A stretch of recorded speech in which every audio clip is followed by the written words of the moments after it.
আমি আশা রাখছি যে আপনারা আমার কথা এখন শুনতে পাচ্ছেন।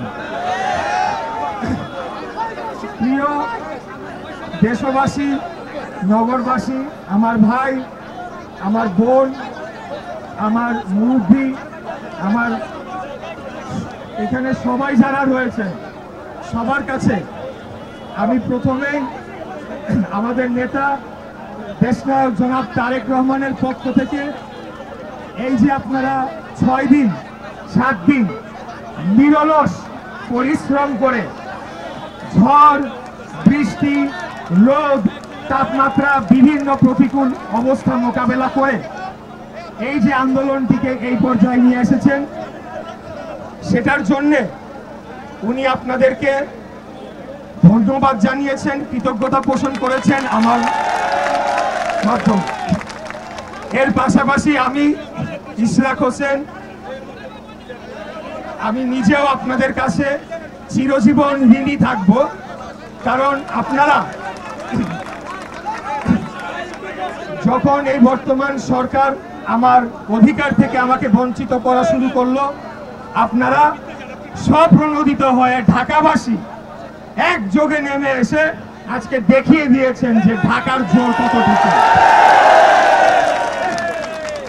প্রিয় নেতৃবৃন্দ, আমি আসার সময় আমাদের নেতৃবৃন্দের সাথে কথা বলে এসেছি, তাই কিছু দিক নির্দেশনামূলক বক্তব্য আপনাদের মাঝে রাখবো, আপনারা শুনবেন। প্রথমেই আজকে আপনারা জানেন যে হাইকোর্টে একটি ভুয়া রিট বলা যায়, সেই রিট দিয়ে আমাকে মেয়র পদে শপথ গ্রহণ করানো থেকে বাধাগ্রস্ত করানোর একটা অপচেষ্টা করা হয়েছিল সরকারের পক্ষ থেকে। এই বিষয়ে আমাদের দলের মত যে সব শেষে গিয়ে আইনের শাসনের বিজয় হয়েছে, আইনের শাসন প্রতিষ্ঠা হয়েছে এবং যেহেতু আমরা আইনের শাসনের প্রতি শ্রদ্ধাশীল, আমরা আশা রাখব যে বর্তমান অন্তর্বর্তীকালীন সরকার আর একদিনও কালক্ষেপণ না করে অবিলম্বে আদালতের রায় বাস্তবায়ন করার মাধ্যমে তাদের আগামী দিনের এজেন্ডা সেটা জনগণের কাছে ফুটিয়ে তুলে ধরবেন। আমাদের নির্দেশনা এরকম যে আজকে যেহেতু আমরা রায়টি পেয়েছি, আমরা এটি নিয়ে কাজ চলছে। যদি আবারও টাল বাহানা করে এই সরকার আবারও কালক্ষেপণ করে, তাহলে কালকে সকালেই আবার আমরা এখানে এসে ঘেরাও দিব। প্রিয় নেতৃবৃন্দ, দ্বিতীয় বিষয় হচ্ছে, আপনারা জানেন যে আমাদের এই কর্মসূচিগুলোর ফলে চরম জনভোগ সৃষ্টি হয় এবং জনগণ দুর্ভোগে পড়ে, রাস্তায় ঘন্টার পর ঘন্টা ট্রাফিকে তারা আটকিয়ে থাকে এবং নাগরিক বিভিন্ন সেবা থেকে তারা বঞ্চিত হয়। এই যে ঘটনাটি ঘটে, সেটার জন্য আমাদের নেতা এবং আমরা দুজনেই ঢাকার সাধারণ জনগণের কাছে আমরা আন্তরিকভাবে ক্ষমা প্রার্থনা করছি। পাশাপাশি এটাও বলে দিতে চাই যে শুরুতেই তো এটা আমাদের পরিকল্পনার অংশ ছিল না। মাঠের অলরাউন্ডার আমি, আর ঘরের allrounder Tilex. Tilex toilet cleaner, clean মানেই টাইলক্স।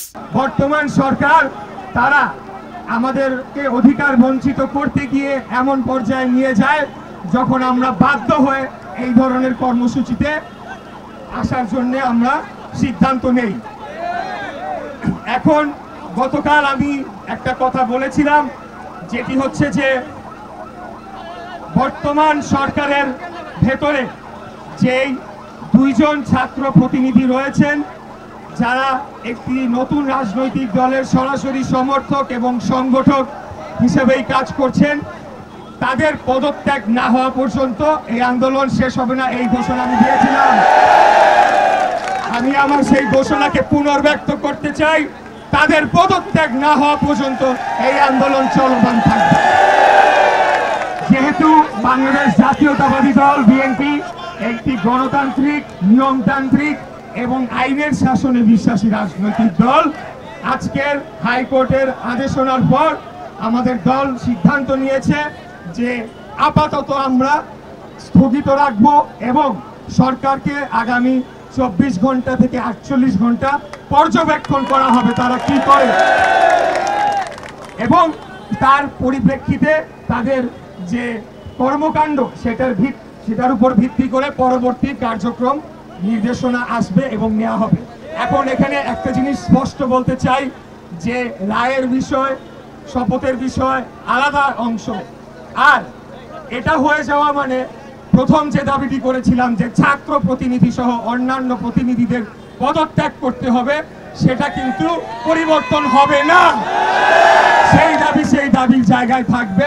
হয়তোবা সরকারের সাথে আমাদের উচ্চ পর্যায় থেকে আলাপ আলোচনা করে এটিকে সমাধান করার চেষ্টা করবে। যদি না হয় তখন সেই অনুযায়ী ব্যবস্থা নেওয়া হবে আন্দোলন সংগ্রামে। প্রিয় ভাইরা, আজকে আমাদের যতটুকুই অর্জন হয়েছে, আমাদের যুদ্ধ কিন্তু শেষ হয়ে যায় না। আমরা ছোট ছোট ধাপে একটা একটা করে ধাপ পার হয়ে আমরা আমাদের চূড়ান্ত লক্ষ্যের দিকে অগ্রসর হচ্ছি, এবং এই কাজ করতে গিয়ে সম্পূর্ণ শতভাগ কৃতিত্ব যদি দিতে হয় তাহলে আমাদের তৃণমূলের বিএনপি এবং সকল অঙ্গ সহযোগী সংগঠনের যারা নেতা কর্মীরা রয়েছেন তাদেরকেই সর্বোচ্চ কৃতিত্বটা দিতে হবে। তারা যে পরিমাণ কষ্ট করে এই আন্দোলনটিকে সংগঠিত করেছে, যেই আন্দোলনে ঢাকাবাসী স্বতঃস্ফূর্তভাবে তারা নেমে এসে যোগদান করে এই সরকারকে বাধ্য করেছে তাদের জায়গা থেকে সরে আসতে। আমরা যেটা ইতিমধ্যেই বলেছি যে যে জনদুর্ভোগ সৃষ্টি হয়েছে, রাস্তাঘাট চলাচল সহ নগর ভবনে যে সেবা কাজ কিছুটা ব্যাহত হয়েছে, সেটার জন্য আমাদের নেতা দেশনায়ক জনাব তারেক রহমানের পক্ষ থেকে এবং আমার পক্ষ থেকে নগরবাসীর কাছে আমি করজোড়ে ক্ষমা চেয়ে নিচ্ছি। কিন্তু পাশাপাশি এটাও বলে দিতে চাই, একদিন আপনারা অবশ্যই বুঝবেন কেন আমরা আজকে এই কাজটি করেছিলাম। যেদিন গণতন্ত্র পুনঃপ্রতিষ্ঠা পাবে সেদিন আপনারা হয়তো বা বুঝতে পারবেন। তো প্রিয় নেতৃবৃন্দ, এখন আর বক্তব্য দীর্ঘায়িত কিছু নাই। আমাদের নির্দেশনা এটাই, আমরা পর্যবেক্ষণে রাখবো সরকারকে, তারা ধানের শীষের প্রার্থীর সাথে এখন কি ধরনের কি আচরণ করে সেটি দেখার বিষয় রয়েছে। আপনারা জানেন আরেকটি নতুন রাজনৈতিক দল, তারা এটা নিয়ে নানা ধরনের বিভ্রান্তিকর লেখা লিখছে, পোস্ট লিখছে, ভুল আইনি ব্যাখ্যা দিচ্ছে। কিন্তু আমরা বিশ্বাস রাখি প্রফেসর ডক্টর মোহাম্মদ ইউনূস, মাননীয় প্রধান উপদেষ্টা, বাংলাদেশ সরকারের মাননীয় প্রধান উপদেষ্টা, উনি সর্বজন শ্রদ্ধেয় ব্যক্তি, ওনাকে আমরা সবাই শ্রদ্ধা করি। আমার নেতা দেশনায়ক জনাব তারেক রহমান বিশেষত আমাকে বলে দিয়েছেন তুমি ওনার কথা বলবে। ওনাকে শ্রদ্ধা জানিয়ে আমরা বলতে চাই, আপনার আশেপাশে এই যে কুলাঙ্গাররা রয়েছে তাদেরকে চিহ্নিত করুন এবং তাদেরকে আপনি অপসারণ করে একটি পূর্ণাঙ্গভাবে একটা নিরপেক্ষ অন্তর্বর্তীকালীন সরকার গঠন করেন, যার অধীনে নির্বাচন হবে এবং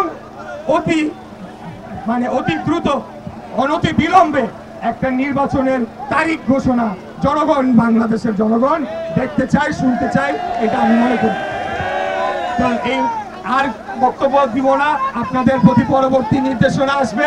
আজকের বিজয় যদি সরকার ঠিক মতো বাস্তবায়ন করে, আমি কিচ্ছু হই নাই, মেয়র হয়েছেন আপনারা, ঢাকার জনগণ, প্রত্যেকটি মানুষ যারা ঝড় বৃষ্টি বাদলার মধ্যে ঘন্টার পর ঘন্টা রাস্তায় বসেছিলেন, সারা রাত আপনারা বসেছিলেন।